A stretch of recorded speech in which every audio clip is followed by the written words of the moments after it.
來看到中部地區也同款出現到這落雨災情，南投仁愛鄉台北89線逆行產業道路，昨下晡發生水崩山，這縣政府當日搶通。那國道3號苗栗西湖路段行災起呢，就可能是落雨天看無介清楚，就3台車攏做伙，一台貨車並車，一個人受傷。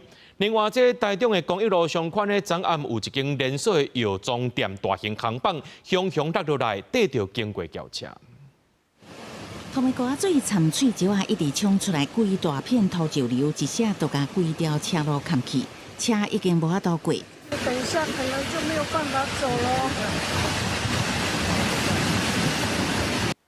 南投仁愛鄉到89線逆行產業道路36.5公里，抑個18.2公里，這是下晡發生土石流，46公里原來有土石崩塌，造成交通阻礙。鄉公所是講36.5公里加46公里暫時搶通，不過山區抑個咧落雨，這幾天也是有可能夠發生土石流。那36.5 K 目前已經搶通完畢，那就是18.2 K 這裡比較嚴重。山區還在陸續的下雨中所以我們要進入山區的好朋友這個沒必要就不要進來。另外，在苗栗國道3號上北135.3公里苗栗西湖路段，15早起9點，好親像因為大雨發生堆龍的車禍，一台小貨車不明原因撞頭前的大貨車，肇事大貨車在國道並車擋到路，後邊另外一台小貨車因為閃袂赴，佫堆龍去哩。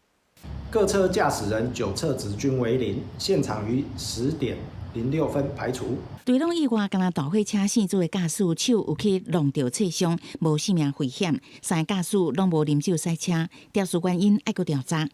台中市公益路則是暗時原來發生看棒落來的意外。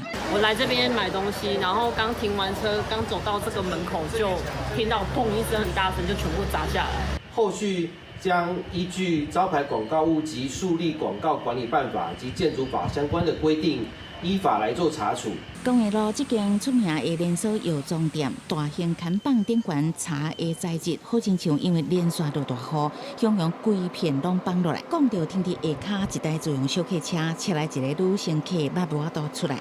市政府15、24派人加強清理道路，都發局要求業者都要限期改善。記者綜合報道。